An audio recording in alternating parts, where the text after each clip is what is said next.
perkenalkan, kami dari kelompok 1 dengan saya sendiri, Muhammad Irsadul Wafi dengan NIM 039. Saya Azra Nadia Hauna dengan NIM akhir 047. Saya Naila Disti dengan NIM akhir 052. Saya Hasifah Sister Ramadhani dengan NIM akhir 069. Saya Gading Adiraga dengan NIM akhir 070. Pada video ini kami akan menjelaskan materi proyek akhir kalkulus integral dengan subbab 9.1 barisan tak hingga dengan referensi parsel. Selamat menyaksikan. Jadi kali ini materi yang akan kita pelajari yaitu subbab 9.1 barisan tak terhingga. Nah, sebelumnya kita harus tahu sendiri apa itu definisi barisan dan barisan tak terhingga. Nah, barisan sendiri adalah urutan bilangan A1, A2, A3 dengan AN disebut sebagai suku ke N. Jadi, kalau kita punya A1, maka kita sebutnya sebagai suku pertama atau suku ke-1. Nah, barisan disebut berhingga dan juga tak hingga. Nah, kalau berhingga itu jika banyak sukunya itu terbatas. Misal A1, A2, A3 sampai A10. Nah, itu artinya jumlah barisannya itu ada 10. Tetapi dia juga bisa disebut sebagai barisan tak hingga, di mana sukunya tidak pernah berakhir atau tak terbatas. Nah, barisan tak hingga secara matematis itu dapat dipandang sebagai fungsi, yaitu dari domain N menuju ke rank yaitu R. N sendiri itu yaitu bilangan asli dari 1 sampai seterusnya. Kenapa kok dia harus bilangan asli? Karena dia itu A1, A2, A3 dan seterusnya. Kalau kita mengambilnya negatif yaitu A-1 itu kan nggak mungkin. Nah, ranknya kenapa bilangan real?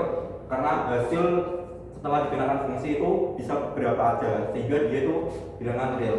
Nah, kalau fungsi kita menulisnya sebagai AN, maka dalam barisan AN ini kita bisa tulis sebagai AN seperti ini. Yang awalnya seperti ini kita bisa tulis seperti ini. Nah, ini tuh dibacanya sebenarnya A sub N, cuma supaya gampang kita bacanya AN aja. Sehingga notasi dari barisan tak hingga, jika kita memiliki suatu fungsi AN dari N sama dengan 1 sampai tak hingga, maka kita bisa notasikan seperti ini, atau kita bisa nulis manual yaitu A1, A2, A3 dan seterusnya sampai tak terhingga. Selanjutnya kita masuk ke konvergensi. Nah, definisi dari konvergensi sendiri itu jika kita memiliki suatu barisan AN dikatakan konvergen ke L, itu kita dapat tulis limit AN di mana N mendekati tak hingga itu sama dengan L. Di mana jika untuk setiap bilangan positif epsilon terdapat bilangan positif N yang bersesuaian sedemikian rupa sehingga N yang kecil ini lebih besar sama dengan N yang besar, sehingga mutlak dari AN dikurangi L itu kurang dari epsilon. Nah, untuk melihat gambaran lebih jelasnya, maka kita akan melihat hubungan limit tak hingga dengan barisan AN sama dengan 1 min 1 per AN dan fungsi AX sama dengan 1 min 1 per X. Yaitu kita punya barisan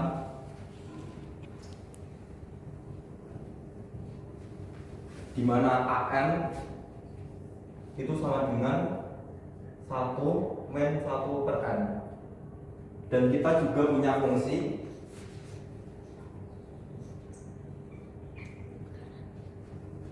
di mana AX sama dengan 1 min 1 per X.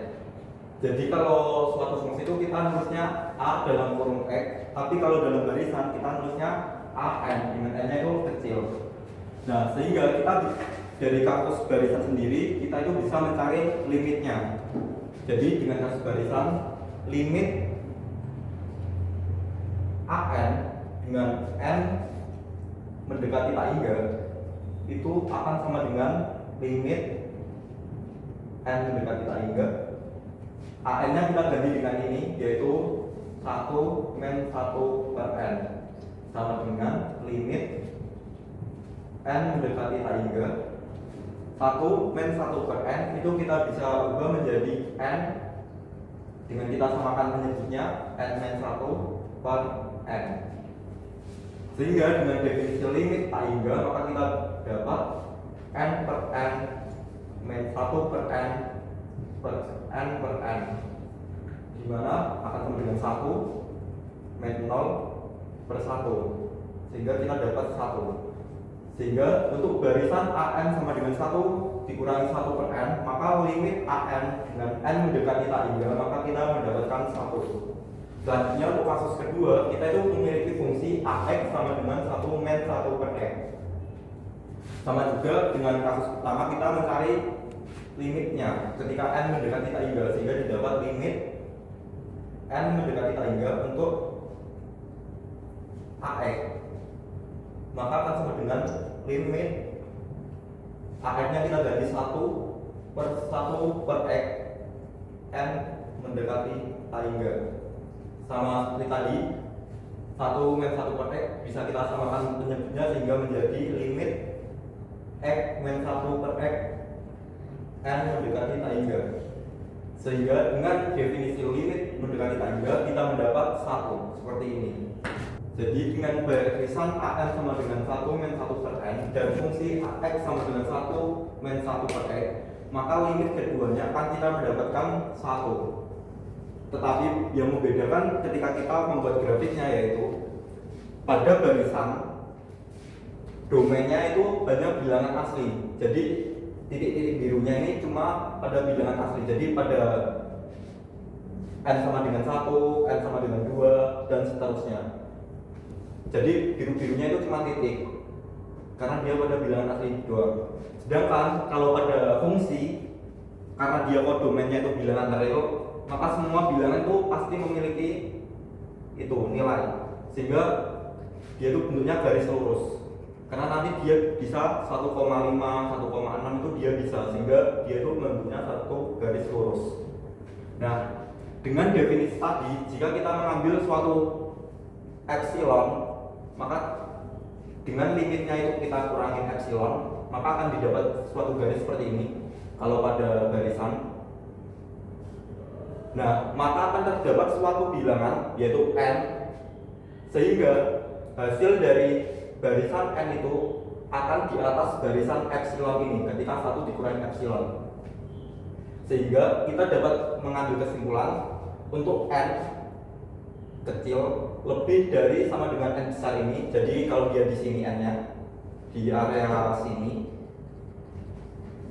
maka akan berlaku mutlak dari AN atau hasilnya ini yang biru-biru. Jika kita kurangin 1, maka akan kurang dari epsilon. Jadi kalau epsilonnya itu kan di sini ya, di garis ini. Jadi kalau misal 1 kita kurangin epsilon, jadi panjangnya itu kan sini sampai sini. Nah, kalau AN di mana N-nya itu mulai dari N seterusnya, hasilnya itu kan mesti akan di atas garis ini, di daerah ini berarti yang warna abu-abu ini. Jadi kalau kita kurangin ini dengan warna abu-abu, mesti kan hasilnya akan lebih kecil dari yang ini kita kurangin dengan yang garisan ini, yang 1 men epsilon. Sehingga kita dapatkan mutlak AN men 1 itu akan kurang dari epsilon. Seperti itu. Nah, selanjutnya kita masuk ke contohnya.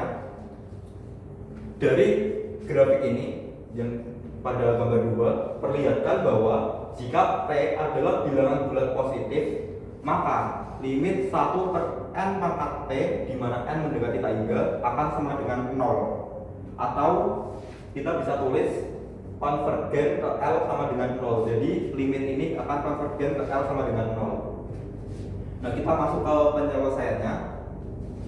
Sebelumnya ini kita harus terlebih dahulu. Jadi tadi itu kan kita suruh tunjukkan atau buktikan atau perlihatkan lah ya limit 1 per N pangkat P di mana N mendekati tak hingga itu akan sama dengan 0. Atau kita bisa tulis juga konvergen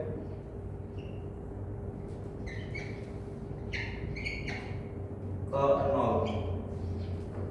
Nah, dengan definisi tadi, maka kita bisa ambil kesimpulan karena dia konvergen ke 0, maka akan berlaku N kecil akan lebih besar sama dengan N, maka mutlak AN dikurangi L kurang dari epsilon.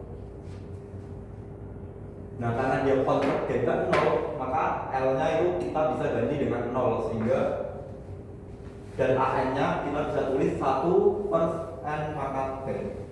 1 per n pangkat P min 0 kurang dari epsilon. Jadi, nah sama dengan ini, yang awalnya dari definisi kita punya n lebih besar dari n, sehingga mutlak an dikurangi L kurang dari epsilon. Karena L itu sama dengan 0, maka L nya kita bisa ganti 0. an nya sendiri kita punya sama dengan 1 per n pangkat P, sehingga kita bisa ganti 1 per n pangkat P.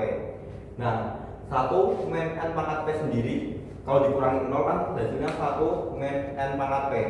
1 kalau kita mutlakkan hasilnya 1, n pangkat P itu mesti hasilnya positif. Jadi kalau kita mutlakkan akan sama dengan n pangkat P juga, dimana akan didapat 1 min n pangkat P itu kurang dari epsilon.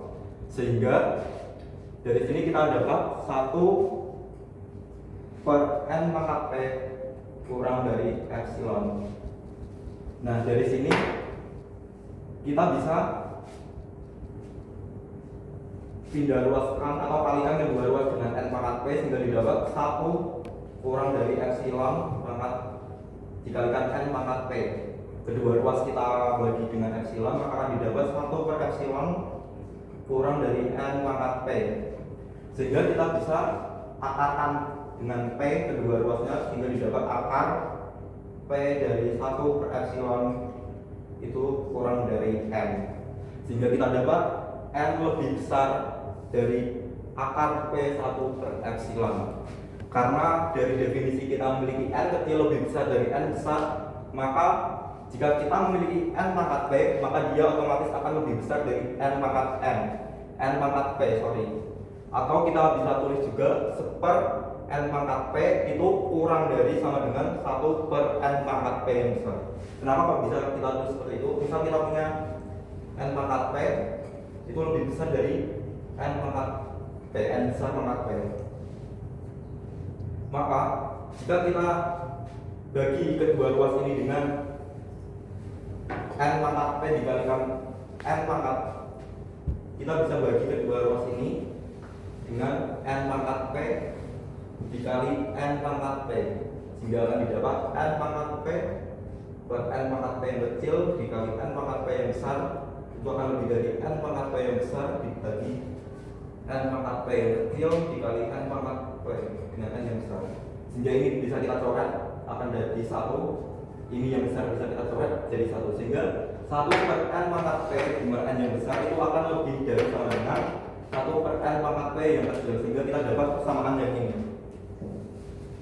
Terus sebelumnya karena kita punya n kecil itu lebih dari akar 1 per epsilon P, maka kita akan dapatkan selanjutnya n pangkat P itu lebih dari 1 per epsilon. Karena keduanya ini kita pangkatkan P, n pangkatkan P ketemunya n pangkat P, akar P kita pangkatkan P, maka akarnya akan hilang, tinggal 1 per epsilon. Selanjutnya sama dengan cara yang seperti ini tadi, maka akan didapat 1 per n pangkat P itu kurang dari epsilon. Nah, karena sebelumnya itu kita udah punya 1 per n pangkat P itu kurang dari sama dengan 1 per n besar pangkat P, maka kita bisa tulis seperti ini. 1 kurang dari n pangkat P, 1 per n pangkat P itu kurang dari sama dengan 1 per n besar pangkat P kurang dari epsilon. Sehingga dengan definisi ini kita bisa mendapat mutlak dari ini kan sama dengan 1 per n pangkat P kurang dari epsilon. Sehingga kita bisa menyimpulkan dia itu akan konvergen. Sehingga limit n mendekati 0 itu akan sama dengan 1 per n pangkat P sama dengan 0, atau dia akan konvergen ke 0. Jadi terbukti. Lalu selanjutnya adalah teorema A. Kita misalkan A sub n dan B sub n adalah barisan yang konvergen dan K adalah sebuah konstanta, maka kita dapatkan 5 sifat-sifat limit barisan. Yang pertama adalah limit konstanta, limit K dengan n menuju tak hingga sama dengan K, yang artinya limit dengan suatu bilangan, limitnya adalah bilangan itu sendiri. Lalu yang kedua ada limit kelipatan konstanta, di mana limit K A sub n dengan n menuju tak hingga itu sama dengan K limit A sub n dengan n menuju tak hingga, yang artinya konstanta ini bisa kita keluarkan dari operasi limit. Lalu yang ketiga ada limit penjumlahan atau pengurangan. ditambah atau dikurang B sub n dengan n menuju tak hingga itu sama dengan limit A sub n dengan n menuju tak hingga ditambah atau dikurang dengan limit B sub n dengan n menuju tak hingga, yang artinya kita dapatkan limit penjumlahan atau pengurangan ini sama dengan penjumlahan atau pengurangan dari masing-masing limitnya. Lalu yang keempat ada limit perkalian. Limit A sub n dikali B sub n dengan n menuju tak hingga itu sama dengan limit A sub n dengan n menuju tak hingga dikali dengan limit B sub n dengan n menuju tak hingga, yang artinya limit perkalian ini kita dapatkan dengan mengalihkan setiap masing-masing limit. Lalu yang kelima ada limit pembagian dengan syarat penyebutnya ini tidak boleh sama dengan 0. Oke, kita langsung aja ke contoh. Di sini kita diminta untuk menemukan limit dari 3n kuadrat per 7n kuadrat plus 1 dengan n menuju tak hingga. Langkah pertama yang harus kita ambil adalah membagi pembilang dan penyebutnya ini dengan pangkat tertinggi. Di sini pangkat tertingginya itu ada n kuadrat. Lalu kita akan membagi 3n kuadrat ini dengan n kuadrat, 7n kuadrat dibagi dengan n kuadrat, lalu 1 dibagi dengan n kuadrat. Maka kita dapatkan di sini ada limit n menuju tak hingga dengan 3 per 7 ditambah 1 per n kuadrat. Lalu kita akan mengalihkan setiap angka ini dengan limit n menuju tak hingga menjadi limit 3n menuju tak hingga per 7 limit 7n menuju tak hingga ditambah limit 1 per n kuadrat dengan n menuju tak hingga. Kita ketahui dari sifat limit yang tadi, kalau limit konstanta dengan n menuju tak hingga maka limitnya adalah konstanta itu sendiri. Nah, di sini konstantanya adalah 3, maka limitnya adalah 3. Yang di bawah konstantanya adalah 7, maka limitnya adalah 7. Lalu di sini limitnya adalah 0. Kenapa bisa 0? Karena n ini akan semakin kecil ketika n ini menuju tak hingga. Maka di sini kita tuliskan 0 karena dia akan mendekati 0. Lalu di sini langsung aja kita jumlahkan 3, 7 tambah 0 adalah 7. Maka kita dapatkan limit 3n kuadrat per 7n kuadrat ditambah 1 dengan n menuju tak hingga adalah 3 per 7. Oke, selanjutnya teorema B, yaitu teorema AP. Andaikan bahwa barisan AN dan CN keduanya konvergen ke L, dan bahwa AN kurang dari sama dengan BN kurang dari sama dengan CN untuk N lebih dari sama dengan K. Maka suatu bilangan bulat tetap, maka barisan BN juga konvergen ke L. Arti dan pembuktian. Teorema AP menyatakan bahwa jika suatu barisan BN selalu berada di antara dua barisan lainnya, yaitu AN dan CN, di mana keduanya menuju limit yang sama, yaitu L, maka BN juga akan menuju limit L. Karena barisan AN dan CN konvergen ke L, maka untuk N yang C semakin besar, nilai AN dan CN akan semakin mendekati L. Diketahui pula bahwa AN kurang dari BN kurang dari CN, sehingga setiap BN selalu berada di antara AN dan CN. Karena kedua barisan pembatas tersebut memiliki limit yang sama, yaitu L, maka BN tidak dapat mendekati nilai lain selain L. Oleh karena itu, limit ini harusnya BN di mana N mendekati tak hingga sama dengan L. Jadi, barisan BN juga konvergen ke L. Oke, sebagai contoh, perlihatkan bahwa limit sin pangkat 3n per n di mana n menuju tak hingga sama dengan 0. Untuk langkah penyelesaiannya, untuk fungsi trigonometri, jika n lebih dari sama dengan 1, maka berlaku min 1 kurang dari sin pangkat 3n kurang dari 1. Selanjutnya, bagi semua ruas dengan n, lalu diperoleh 1 per n kurang dari sin pangkat 3 n per n kurang dari 1 per N. Kemudian kalikan semua ruas dengan limit N menuju tak hingga, maka diperoleh limit 1 per N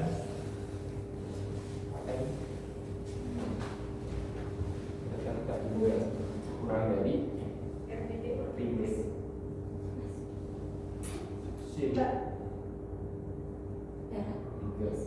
N per N kali tak hingga kurang dari limit 1 per N menuju tak hingga. Oke, karena limit min 1 per N menuju tak hingga sama dengan 0 dan limit 1 per N di mana N menuju tak hingga sama dengan 0, maka kita bisa tulis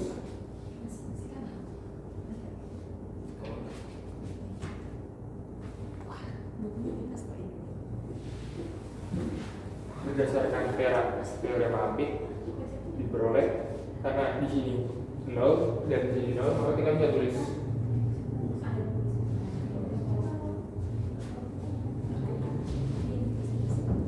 sehingga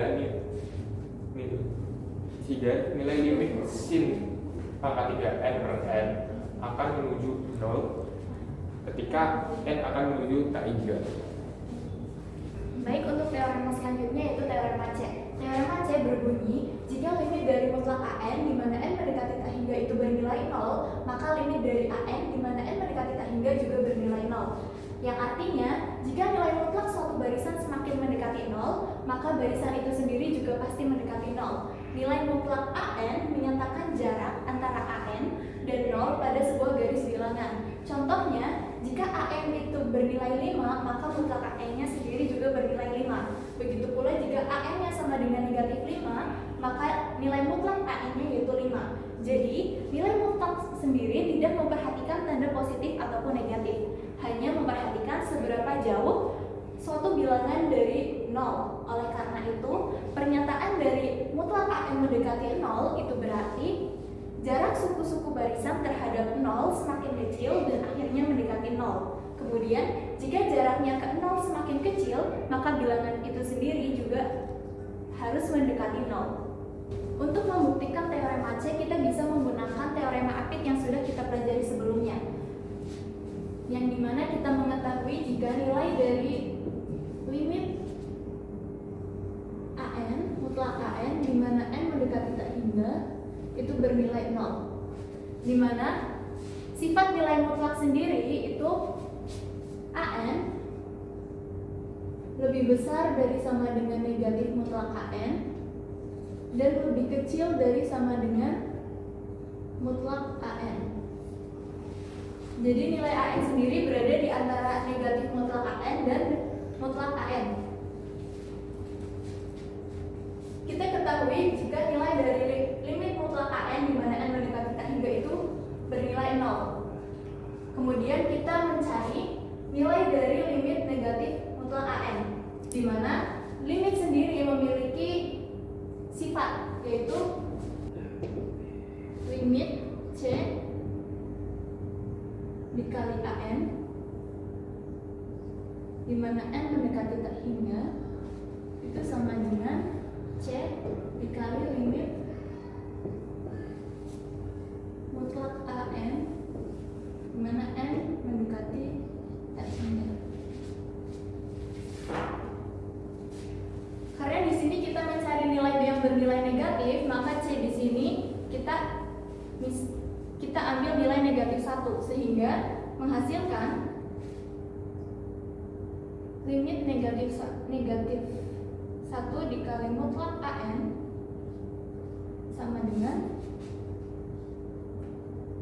di mana N mendekati tak hingga sama dengan limit negatif 1 N mendekati tak hingga dikali limit mutlak AN di mana N mendekati tak hingga. nilai dari limit negatif 1 di mana n mendekati tak hingga adalah negatif 1, dan limit dari n di mana n mendekati tak hingga adalah 0. Maka negatif 1 dikali 0 sama dengan 0. Jadi kita mendapatkan nilai dari limit negatif mutlak an, dan juga kita mengetahui limit dari mutlak an-nya. Sehingga menurut teorema Apit, ketika nilai limit dari suatu fungsi, suatu tiga fungsi di mana terdapat satu fungsi di tengahnya, ketika limit kanan kirinya itu bernilai sama, maka nilai limit dari di tengahnya juga bernilai sama. Karena nilai dari mutlak negatif mutlak an sama dengan 0, di mana n mendekati tak hingga. Kemudian nilai dari limit mutlak an di mana n mendekati tak hingga sama dengan 0, maka bisa kita simpulkan jika limit dari an di mana n mendekati tak hingga juga bernilai 0. Jadi teorema C terbukti menggunakan teorema Apit. Oke, untuk selanjutnya adalah kita memasuki contoh soal dari teorema C, yaitu tentukan limit barisan berikut dengan menggunakan teorema C, yaitu an sama dengan negatif 1 pangkat n plus 1 dibagi n. Nah, hal yang pertama harus kita lakukan adalah mencari mutlak dari an-nya, yaitu mutlak an sama dengan mutlak dari negatif 1 n plus 1 dibagi dengan mutlak n. Nah, mutlak dari negatif 1 pangkat n min 1 n plus 1 sendiri itu apabila kita masukkan n sama dengan 1, kita didapatkan negatif 1 pangkat 2 yang mana menghasilkan 1. Kemudian apabila kita ambil n-nya itu 2, kita dapatkan negatif 1 pangkat 3 yang dimana menghasilkan negatif 1. Nah, dari sini bisa kita lihat mutlak dari 1 itu sama dengan 1, dan mutlak dari negatif 1 itu juga sama dengan 1. Jadi bisa kita simpulkan untuk nilai mutlak dari negatif 1 pangkat n plus 1 itu sama dengan 1. Dan mutlak dari n sendiri adalah n, karena n merupakan bilangan asli. Otomatis ketika bilangan asli kita mutlakkan, maka hasilnya tetap bilangan itu sendiri. Maksudnya tetap n. Kita dapatkan mutlak an itu adalah 1 per n. Kemudian kita cari limit dari mutlak an per n, yaitu limit 1 per n di mana n-nya itu mendekati tak terhingga. Yang dimana ketika kita coba masukkan nilai n-nya itu 1, yaitu 1 per 1, 1 per 2, 1 per 3, dan seterusnya. Kita bisa lihat kalau nilai dari 1 per n sendiri semakin tinggi nilai n-nya, kita akan mendekati 0. Otomatis ini sesuai dengan teorema C yang sudah kita pelajari. Jadi sehingga nilai limit 1 per n di mana n mendekati tak hingga adalah 0 sesuai dengan teorema C. Baik, selanjutnya ada teorema D, yaitu teorema barisan monoton. Jika U adalah batas atas untuk barisan yang tidak menurun an, maka barisan tersebut konvergen ke suatu limit A yang nilainya kurang dari atau sama dengan U. Demikian pula, jika L adalah batas bawah untuk barisan tidak naik Bn, maka barisan Bn konvergen ke suatu limit B yang nilainya lebih besar dari atau sama dengan L. Jadi teorema ini menyatakan bahwa jika suatu barisan naik dan memiliki batas atas, maka barisan tersebut pasti konvergen. Lalu jika suatu barisan turun dan memiliki batas bawah, maka barisan tersebut pasti konvergen. Suatu barisan disebut monoton jika an kurang dari sama dengan an tambah 1 untuk setiap n. Artinya A1 kurang dari sama dengan A2, kurang dari sama dengan A3, kurang dari sama dengan A4, dan kurang dari sama dengan selanjutnya. Suku berikutnya selalu lebih besar atau sama dengan suku sebelumnya. Jadi contoh pertama itu adalah contoh barisan an dan memiliki batas atas. Jadi berikan an sama dengan 3 dikurang 1 per n. Sehingga barisan yang dibentuk dari ini A1 2, A2 2,5, A3 2,67, A4 2,75 dan seterusnya. Karena 1/n semakin kecil, maka 3 dikurang 1/n semakin besar. Jadi barisan tersebut naik, di mana AN kurang dari 3 untuk semua N, sehingga 3 adalah batas atas. Maka berdasarkan teorema D, di mana limit AN di mana N mendekati tak hingga pasti ada, di mana limit 3 dikurang 1/n, N di mana N mendekati tak hingga sama dengan 3. Lalu contoh yang kedua, yaitu contoh barisan turun dan memiliki batas bawah, diberikan Bn sama dengan 1/n. Barisan yang diberikan itu ada 1, yang A1 itu 1, A2 1/2, A3 1/3 dan seterusnya. Karena A/n tambah 1 kurang dari 1/n, maka barisan tersebut turun, di mana 1/n besar dari 0 untuk semua n. Jadi L sama dengan 0 adalah batas bawah. Maka berdasarkan teorema D, di mana limit 1/n, di mana n mendekati tak hingga pasti ada, di mana limit 1/n, n mendekati tak hingga sama dengan 0. Sekian penyampaian materi pada video kali ini. Kurang lebihnya terima kasih dan semoga bermanfaat. Untuk latihannya sendiri kalian bisa cek di buku Parsel subbab 9.1 pada halaman 453 sampai 455. Wassalamualaikum warahmatullahi wabarakatuh. Buat kalian yang bingung bisa komentar di kolom bawah ini ya. Ini rapi gak ya? Namanya juga kamera. 1, 2, 3. Yang menuju Nah, gimana nih? Alamak oi, malah diambil, malas benerin.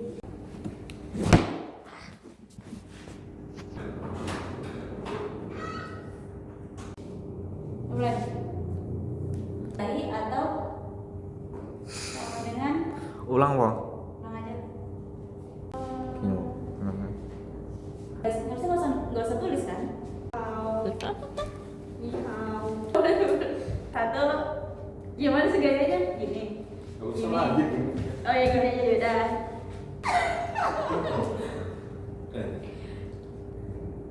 Ulang. Ini apa ya? Terus habis itu apa endingnya? Assalamualaikum. Jangan begini. Ya udah, klasifikasi ngapa sih? Iya,